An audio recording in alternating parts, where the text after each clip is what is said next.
ठीक है बच्चों, इसके बाद नेक्स्ट हम देखते हैं और आपके पास में यहाँ पर अब थ्योरम स्टार्ट होती है, प्रमेय। हमारी एक्सरसाइज ये कंप्लीट हो जाती है। ठीक है बच्चों, तो अभी आपके लिए सबसे मोस्ट और इम्पोर्टेंट आपके लिए प्रमेय आएगी। उसके पहले आपको एक जान लेना है। ठीक है बच्चों, यहाँ पर आपके पास में जो पीपीटी वाला आएगा बेसिक प्रोपोर्शन, आपके पास थ्योरी आएगी, है ना। आपके पास आधारभूत समानुपातिक प्रमेय। तो देखो बच्चों, उसके बारे में पहले हम देख लेते हैं। आपके पास में क्या नाम से आएगा बच्चों, यहाँ पर आधारभूत। ठीक है, आधारभूत आपके पास में जो निकल के आधारभूत समानुपातिक,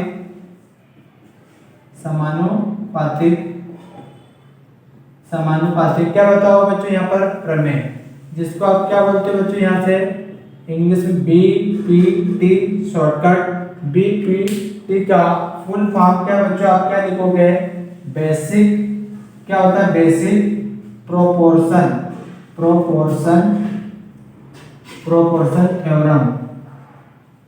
ठीक है बच्चों, तो आधारभूत समानुपातिक प्रमेय बीपीटी बेसिक प्रोपोर्शन थ्योरम, क्योंकि यहाँ पर जब 6.1 देखें वहां पर ये आपके पास में नियम से होगा बच्चों, समानुपात वाला भाग यानी आपके पास 500/हर के टर्म में आ जाएगा। तो इस प्रमेय का क्या हो जाएगा बच्चों, हमारे पास में आधारभूत जो होती है, आधारभूत बेसिक आधारभूत समानुपातिक प्रमेय का विलोम कौन सा भाग आपके पास में बच्चों बन के आ जाएगा। प्रमेय का विलोम क्या होता है, कन्वर्जेशन ऑफ बीपीटी, है ना।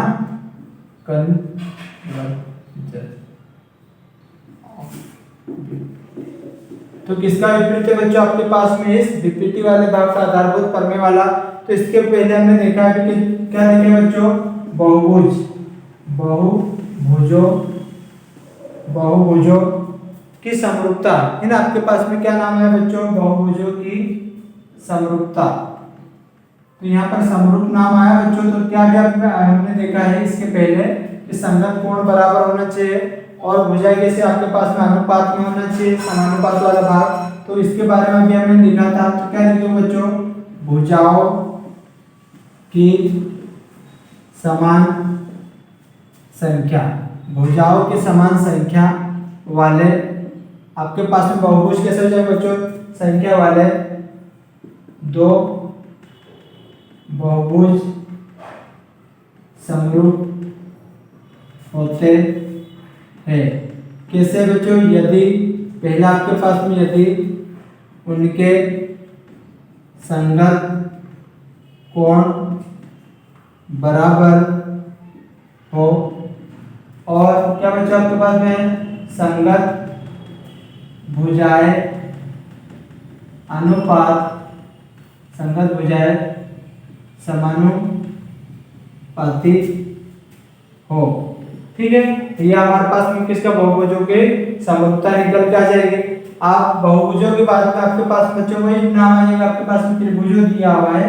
तो त्रिभुजों क्या लिख दो बच्चों, अभी त्रिभुजों की समरूपता, किसकी बच्चों, त्रिभुजों की समरूपता। तो क्या अभी हमने लिखा, यही लैंग्वेज हो जाएगी। त्रिभुजों की समरूपता में क्या होता है, तो दो त्रिभुज के बीच में क्या होता है, समरूप होते हैं। तो क्या लिख दोगे, दो त्रिभुज समरूप होते हैं, दो त्रिभुज समरूप होते हैं यदि करके क्या बच्चों आपके पास में, यदि उनके क्या संगत कोण बराबर होंगे। पहला वही भाग लैंग्वेज क्या करोगे, यदि उनके संगत कोण बराबर हो और क्या ये बच्चों संगत भुजाएं आपके पास में, संगत भुजाएं अनुपातिक रूप में हो।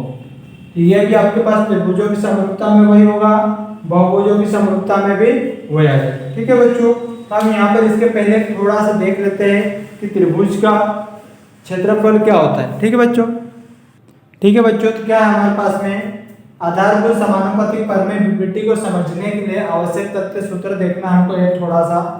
ठीक है, इसके बाद हम स्टार्ट करते हैं। तो क्या बच्चों यहाँ पर मैं एक फेस बनाते हैं, यहाँ पर शेप वाला भाग, और मैं इस आकार पे यहाँ पर लेता हूँ और यह न्यून कोण बना दिया मैंने। यानी कौन सा भाग हो जाए बच्चों, हमारे पास में 90 डिग्री से छोटा वाला भाग बन रहा है। तो क्या कहना था हमारे पास में न्यून कोण वाला भाग, यहाँ से ठीक, इसको नाम दे दिया मैंने एम, इसको ए और इसको बी, और ये वाला भाग कितना है बच्चों हमारे पास में सी। ठीक है, और इसके बाद में देखा जाए बच्चों हमारे पास में एक समबाहु वाला भाग बनाता हूँ, और इस त्रिभुज को मैंने नाम दिया बच्चों के ए, इसको बी, और यहाँ पर क्या जाएगा सी, और बीसी भुजा पर एक लंब समद्विभाजक डालता हूँ भुजा ए वाले भाग से यहाँ से, तो क्या बच्चों इसको नाम देता हूँ, इस वाले भाग को यहाँ पर एन दे देता हूँ। ठीक है, दो चार मेरे पास में है, तो बच्चों यहाँ से आपके पास में आएगा एक फार्मूले से करना है आपको, तो त्रिभुज का क्षेत्रफल होता है, तो बच्चों यहाँ पर त्रिभुज का क्षेत्रफल इस वाले इसमें देखा जाए क्या होता है, तो आप क्या लिखोगे इस वाले भाग पर, तो त्रिभुज आपके पास में ए बी और सी, त्रिभुज ए बी सी में क्या होता है, तो क्या लिखोगे बच्चों 1/2 गुणित आधार, क्या करोगे आधार गुणित क्या कर दोगे ऊंचाई, क्या लिखोगे आधार गुणित ऊंचाई।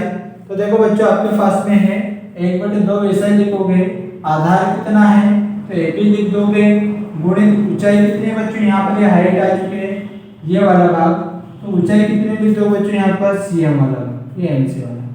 ठीक है, वैसे इसमें देखा जाए बच्चों तो यहाँ पर हमारे पास में त्रिभुज है, इस त्रिभुज का क्षेत्रफल एरिया बताना है बच्चों, तो क्या होता है एरिया त्रिभुज ए बी सी में क्या होगा बच्चों, तो 1/2 होता है, गुणित आधार करते हो, गुणित क्या लिख दोगे ऊंचाई, तो यहाँ पर आपके पास में 1/2 वैसा ही होगा, आधार कितना है बच्चों बी और सी दे दोगे, और ऊंचाई कितना बच्चों एन, कितना दे दोगे ए। तो आपसे पूछा है त्रिभुज के क्षेत्रफल क्या होता है, तो 1/2 गुणित आधार गुणित ऊंचाई। ठीक है, तो बच्चों यहाँ पर हम पहला इसमें प्रमेय थ्योरम फर्स्ट देखते हैं इस वाले भाग पर 6.1। ठीक है बच्चों 6.1 हमारे पास में प्रमेय आती है, क्या इसमें अगर देखा जाए यदि किसी त्रिभुज की एक भुजा के समांतर अन्य दो भुजाओं को भिन्न भिन्न बिंदुओं पर प्रतिच्छेद करने के लिए एक रेखा खींची जाए, तो यह अन्य दो भुजाएं एक ही अनुपात में विभाजित हो जाती है। तो बच्चों आपके पास में अनुपात की बात हो रही है, तो जैसा बोला हुआ है आपके पास में 6.1 में, वहां पर आपके प्रमेय आएगी, आकृति नहीं, आपको जैसा बोला हुआ उस लैंग्वेज के आधार पे बताना है। तो क्या बोला है कि यदि किसी त्रिभुज की एक भुजा, तो पहले तो बच्चों यहाँ पर आप क्या बनाओगे एक त्रिभुज बनाओगे, क्या बच्चों एक मैंने यहाँ पर ये त्रिभुज बना दिया, इसको नाम दिया मैंने ए, इस वाले को बी, और ये हमारा क्या देगा सी। ठीक है, एक त्रिभुज बोला है कि एक त्रिभुज की एक भुजा के समांतर, यह भुजा कौन सी बच्चों मैंने बीसी, इसी के समांतर एक मैंने यहाँ पर एक भुजा खींच दी, और इसका नाम दे दिया बच्चों मैंने डी, और इसको नाम दे दिया मैंने। ठीक है, यहाँ तक समझ गए होंगे। और उसके बाद में समांतर अन्य दो भुजाओं को भिन्न भिन्न, अन्य दो भुजा आपके पास में ए सी ए डी और बी डी। ठीक है, भिन्न भिन्न बिंदुओं पर प्रतिच्छेद करने के लिए एक रेखा खींची जाए, तो ये दो अन्य भुजाएं एक ही अनुपात में विभाजित हो जाती है, ए डी और बी डी इक्वल टू क्या है बच्चों ए अपन में, इसी ए आपको ज्ञात करना है। तो क्या बच्चों यहाँ पर एक रचना भी करूंगा, फिर मैं इसको सी डी को मिला दिया मैंने, सी एंड डी को, और बी और ई को मिला दिया। ठीक है, फिर और मैंने इसी में रचना किया कि ई लंब खींचा किसके ऊपर बच्चों एडी के ऊपर, जिसको नाम दिया मैंने एन, और डी लंब खींचा किसके ऊपर बच्चों ए के ऊपर, जिसको नाम दिया मैंने एन। ठीक है, यह मेरी आकृति बन गई यहाँ पर कंप्लीट। आगे देखो बच्चों यहाँ पर कुछ नहीं, इस वाले भाग पर बताना है, तो क्या लिखोगे सबसे पहले तो आप दिया है, क्या दिया आपको ये ज्ञात कर लोगे। तो क्या क्या आपको एक त्रिभुज बोला हुआ है क्वेश्चन आपके प्रमेय में, तो त्रिभुज एबीसी में कौन सा त्रिभुज, त्रिभुज ए बी और सी, तो त्रिभुज जिसका सिंबल कौन सा बनाओगे ये वाला, ये त्रिभुज बोल, तो त्रिभुज एबीसी में क्या बोला उसमें कि भुजा के समांतर एक दूसरी भुजा खींची है इस वाले भाग पर, तो एक त्रिभुज एबीसी में क्या बच्चों बीसी के समांतर दो मतलब किस पे रिप्रेजेंट कर देगा समांतर, तो बीसी समांतर किससे बच्चों यहाँ पर डी वाले। ठीक है, दिया कि कितना लिख दो इस वाले को दिया है। अब यहाँ से आपके पास में जो भाग बन के आएगा, अब यहाँ पर लिख देता हूँ बच्चों हमको रचना करना। तो क्या रचना करी बच्चों हमने इस वाले भाग पर, या सिद्ध जो भी आप लिखवाना चाहो, पहले लिख देते सिद्ध करना, रचना बाद में लिख देते सिद्ध करना। क्या सिद्ध करना है हमको, तो अनुपात में बोला है बच्चों दो भिन्न भिन्न अलग वाले भाग को, तो एडी अपन में क्या लिख दो बच्चों डीबी, उधर लेफ्ट वाले को, इधर राइट वाले को, तो ए अपन में क्या लिख दो बच्चों इसी। ये हमको क्या करना है, सिद्ध करना है, प्रूफ करके दिखाना है। अब यहाँ पर फिर उसके बाद मैंने क्या किया बच्चों, यहाँ पर रचना किया हूं, तो क्या रचना में 1 मिनट, ठीक है बच्चों। तो रचना हम कर रहे हैं, तो रचना में क्या है, आपने जैसे जैसे यहाँ पर बनाया है, तो रचना क्या कि हमने इस वाले भाग को सी एंड डी को मिलाया, सी और डी को मिला दिया आपने, सी और डी को मिलाया, वैसे आप तथा बी व ई को मिला, ठीक है। ये आपने मिला दिया दोनों को, ये आपने रचना की। इसके आधार और कुछ रचना की हमने, क्या बच्चों यहाँ पर इस वाले भाग पर ई एन लंब वाला भाग, ये लंब को दर्शाएगा किसके ऊपर बच्चों, एडी के ऊपर, तथा एक और कौन सा हमारे पास में है बच्चों, इस वाले भाग पर देखा लंब किसका, डीएम है, डीएम लंब खींचा है किसके, ए के ऊपर, ठीक है। तो ये हमारी क्या है,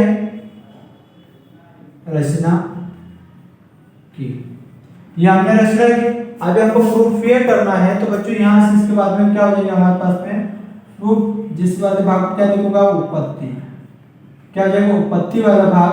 तो देखो कुछ बहुत इजी है, पहले आप क्या करो बच्चों, इधर लेफ्ट वाले को लेना, फिर इधर राइट वाले को, ठीक है। स्टेप बाय स्टेप आपको बताऊंगा, और वीडियो आपको अच्छा लग रहा हो इसको लाइक एंड शेयर भी जरूर करना बच्चों, और सब्सक्राइब भी करना। तो देखो बच्चों प्रूफ करता हूँ मैं दो, क्योंकि अलग अलग भिन्न भिन्न बोला है मुझे है, तो मैंने देखा पहले कौन सा बच्चों, ये त्रिभुज ए डी एंड ई, कौन सा बच्चों दिख रहा है, त्रिभुज ए डी एंड ई। तो मैंने यहाँ पर वही लिखा है, त्रिभुज लेता हूँ, कौन सा बच्चों, त्रिभुज ए डी ई। ये त्रिभुज ए डी वाला भाग लिया है। यहाँ पर हमारे पास में क्या होता है बच्चों, तो एरिया भी हमने देखा था, तो एरिया ज्ञात करना है किसका, त्रिभुज ए डी एंड ई का। तो क्या होता है बच्चों, 1/2 गुणित आधार गुणित क्या लिखा बच्चों, ऊंचाई। बस इसी वाले भाग का देखो एरिया में, तो क्या लिखो बच्चों, 1/2 आधार कितना दिख रहा है आप लोगों को, इतने भाग आपने दिया, तो क्या आधार है, एडी लो, डी नहीं लेना है ना, जिसके ऊपर आपने लंब खींचा है, तो एडी के ऊपर यानी आपकी हाइट आ चुकी है, ये आपका नीचे वाला बेस आधार है, तो कितना बच्चों, एडी भाग गुणित ऊंचाई कितनी हो जाएगी बच्चों, यानी क्या लंबा आपने खींचा है, एन, क्या कर दोगे, एन, ये आ चुका। फिर इसके बाद देखो बच्चों नेक्स्ट हमारे पास में एंड एरिया, त्रिभुज आगे देता हूं बच्चों कौन सा, बी डी ई, कौन सा त्रिभुज में मुझे, ये वाला, क्या उधर ही जा रहा है, तो त्रिभुज एरिया में बी डी ई लिया है, इससे क्या होता है बच्चों, 1/2 लिखोगे गुणित, अभी यहाँ पर आपके पास आधार कितना लोग बच्चों, बीडी कितना है, बीडी है, ये बीडी लिख दिया, गुणित आपकी ऊंचाई वही होगी सेम, यहाँ की एन आएगा, तो क्या लिख दो बच्चों, एन। उसने क्या बोला है, अनुपात के भाग में बताना है, इस वाले भाग को मैं अनुपात में लिखता हूँ, ठीक है बच्चों। इतने को आपने नोट कर लिया होगा, इसको मैं यहाँ से कैंसिल करता हूँ, ठीक है। तो क्या आ जाएगा आपको, ये तो सीधा ही करना है, तो नोट कर दिया होंगे।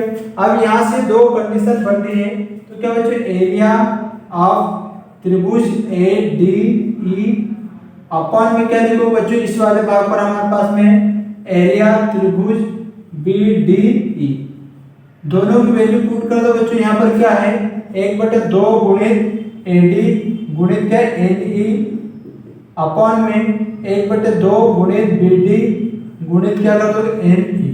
क्या कैंसिल, एन ई से एन ई चलेगा, 1/2 से 1/2 चलेगा, क्या बचा, ए डी अपॉन में बी डी, इसको इक्वेशन 1। यहाँ तक समझ गए होंगे। एक हमको प्राप्त हो चुका है, कौन सा बच्चों, यहाँ से लेफ्ट वाला भाग। अभी इसके बाद देखते बच्चों, इधर आ जाओ, ए डी ई और ई सी और डी पे, ठीक है, बी को छोड़ना है। नेक्स्ट यहाँ पर देखता बच्चों, क्या आ जाएगा हमारे पास में, एरिया त्रिभुज क्या ए डी है तो सेम दोनों में आएगा, तो क्या होता है 1/2 गुणित आधार गुणित क्या ऊंचाई।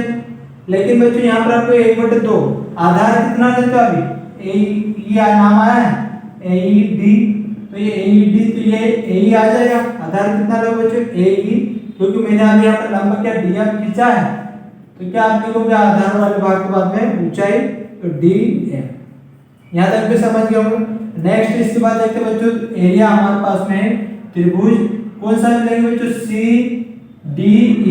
क्या करोगे एरिया सी डी ई क्या होता है 1/2 आधार गुणित ऊंचाई। आधार कितना है 1/2, आधार कितना है बच्चों आप यहाँ पर ईसी कितना लोगे ईसी गुणित ऊंचाई वही होगी क्या डी एम। दोनों का रख दो इस वाले भाग पर क्या एरिया त्रिभुज ए डी ई अपॉन में एरिया क्या करो त्रिभुज सी डी ई 1/2 इसकी वैल्यू पूरी रख दो यहाँ पर ए गुणित डी एम अपॉन में क्या करो बच्चों 1/2 गुणित ईसी गुणित डी एम। क्या कैंसिल है डी एम से डी एम 1/2 से 1/2 क्या है ए अपॉन में कितना बच्चों ईसी। इसको क्या दे दोगे समीकरण। यहाँ तक समझ में आ चुका होगा ठीक है बच्चों। इसके बाद में देखते हैं हम ये दो कंडीशन हमारे पास बनती है। 1 मिनट इसको मिटाता हूँ मैं ठीक है बच्चों। यहाँ पर समीकरण 2 दिया। अब इसके बाद में देखो एक और इक्वेशन हमारे पास में बन सकती है। इसके बाद में इधर देखना यहाँ से क्या है बच्चा हमारे पास में बी ई और डी कह देते हो आप इस वाले भाग पर यहाँ पर एरिया देता हूँ तो एरिया क्या होगा बच्चों त्रिभुज वाला भाग बी ई डी इक्वल है किसका बच्चों यहाँ पर एरिया सी ई डी ठीक है। ये भाग बन के आ रहा है इसको आप क्या दे दोगे सी ई डी को समीकरण 3 कितना दिया समीकरण 3। इसका रीजन लिखना है यहाँ पर बच्चों क्या चूंकि आपके पास में चूंकि एक ही आधार है बीसी बीडी वाला डी वाला एक ही आधार वो क्या है बच्चों समांतर भी है समांतर एक ही आधार व समांतर के बीच ठीक है। बीच में आपके पास में जो भाग बीच बनी क्या है त्रिभुज के बीच बनी त्रिभुजें है इसी के आधार पे इक्वेशन दे दिया इसमें कुछ नहीं।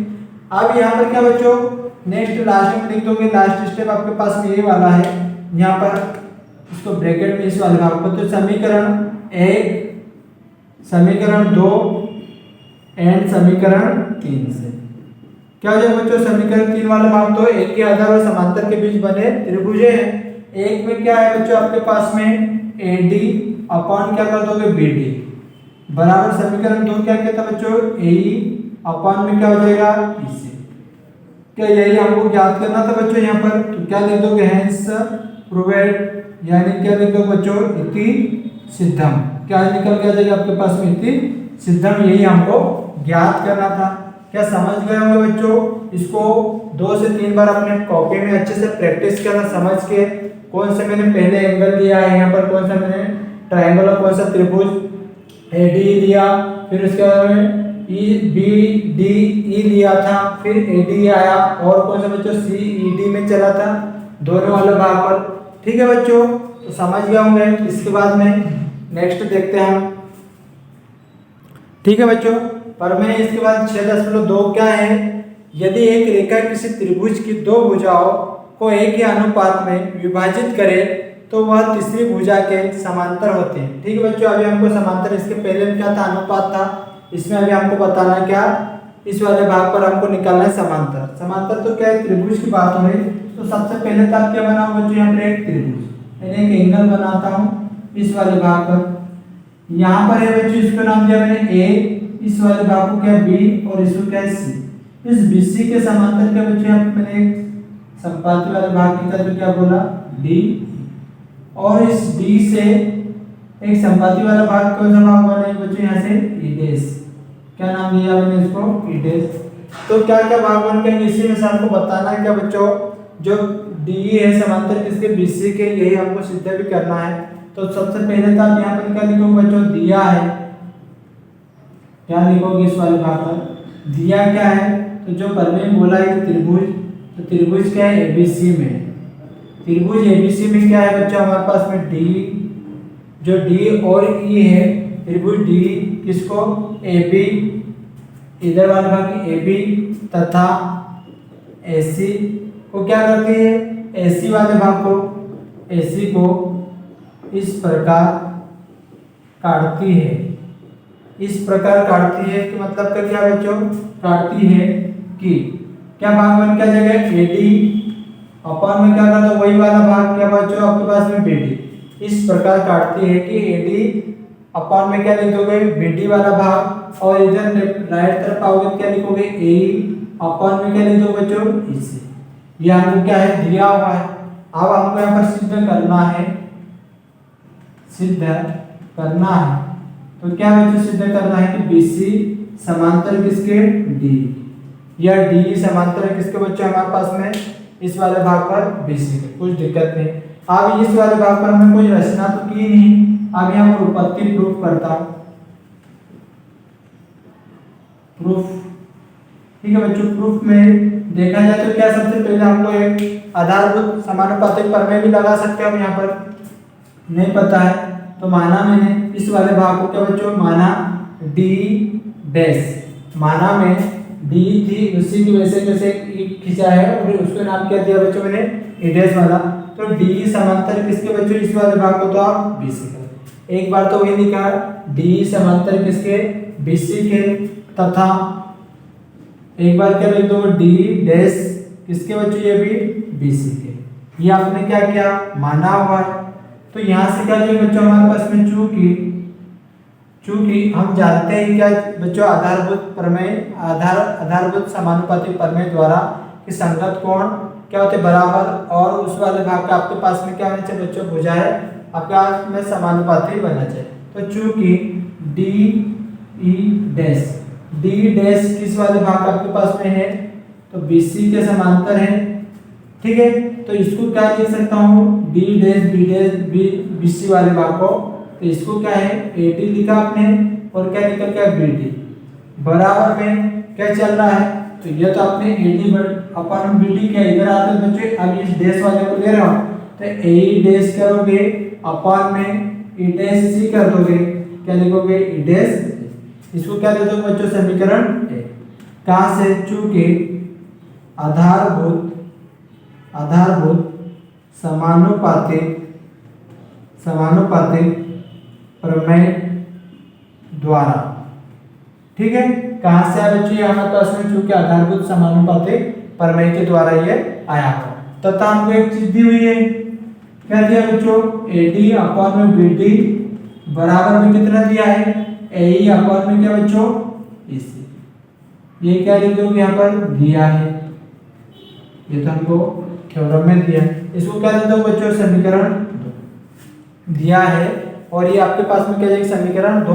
तो अभी यहाँ से क्या जाएगा बच्चों आपके पास में समीकरण 1 व समीकरण 2 से, तो दोनों तरफ आपके में AD अपन BD है, और AD अपन BD उसके में क्या है बच्चों आपके पास में, तो समीकरण 1 व 2 से, तो यहाँ से देखा जाए तो AE डैश अपन में क्या करो बच्चों E dash C equal to AE dash अपन में क्या कर दो बच्चों AE अपन में EC हो जाएगा। ठीक है, ये जो भाग आया हुआ है समीकरण 1 व 2 से, तो इसमें क्या करता हूँ बच्चों इन दोनों वाले भाग पर, तो दोनों और एक जोड़ने पर इन दोनों में क्या करें बच्चों हम एक जोड़ देते हैं, इस वाले वैल्यू को मैं इधर रख रहा हूँ। ठीक है, यहाँ पर AE डैश अपन में क्या बच्चों हमारे पास में E डैश C, इसमें एक जोड़ दो बराबर में है AE डैश EC, इसमें प्लस में जब क्रॉस मल्टीप्लाई करो बच्चों आप, तो AE डैश अपन में ये इसके साथ होगा तो यहाँ पर आ जाए E डैश C और E डैश C बराबर क्या करो बच्चों AE प्लस EC, क्या हो जाए यहाँ पर आपके पास बटे में EC, इस AE प्लस AEC ये AE dash plus E dash C आ रहा है, इस पूरे भाग को मैं क्या लिख सकता हूँ बच्चों AC वाला भाग लिख सकता हूँ क्या, है ना, यहाँ से पूरा कंप्लीट दिख रहा है, इस पूरी टर्म को क्या लिख दिया बच्चों मैंने AC, कितना लिखा AC वाला भाग, और इसको वैसे वैसे E dash C AE plus EC AE plus इसी वाले भाग को आप क्या लिख सकते हो, इसको आप क्या लिख दो बच्चों, AC अपॉन में क्या जाएगा, ठीक है। ये दो चीजें आपके पास में निकल के आ गई है। इसके बाद में देखो बच्चों यहाँ से थोड़ा सा इसको नोट कर लेना, यहाँ पे लिख देता हूँ मैं। तो क्या हो जाएगा बच्चों, यहाँ से देखा जाए तो ये जितना भाग AC अपॉन में EC बराबर AC अपॉन में EC। तो इस वाली कंडीशन में क्या होगा बच्चों, आपके पास में यहाँ से इस वाली लैंग्वेज के आगे लिखना, परंतु जो ये आपका आया हुआ है, परंतु यह तभी संभव है जब आपके पास में कोई बच्चों E और E डैश है ना, जब E तथा E डैश कैसे हो जाए बच्चों, संपाती हो, ठीक है। परंतु यह तभी संभव है जब E तथा E डैश संपाती हो। इस वाले भाग को क्या लिख दो बच्चों, D लिखा आपने, और एक क्या नाम आ जाएगा, D डैश माना हमने। D डैश एक किसी बच्चा हमारे पास में एक संपाती हो, ये भी आपके पास में क्या होगी, संपाती हो या संपाती रेखा हो। तो इस वाले भाग पर हमको जो ज्ञात करना था, लास्ट में क्या लिखोगे, अतः जो भाग बोला हुआ है कि D समांतर किससे बच्चों, BC के, और यही ज्ञात करना था। लास्ट में क्या लिख दो बच्चों, इति सिद्धम, या फिर क्या लिख दोगे, हेंस प्रूवेड, ठीक है बच्चों। यहाँ पर हमारी ये दो थ्योरम होती है, साथ ही साथ एक हमारी प्रमेय और हमारी एक्सरसाइज खत्म होती है, ठीक है बच्चों। तो अगर आपको ये मेरा वीडियो अच्छा लगा हो, इसको लाइक शेयर एंड सब्सक्राइब जरूर करना अपने दोस्तों के बीच में।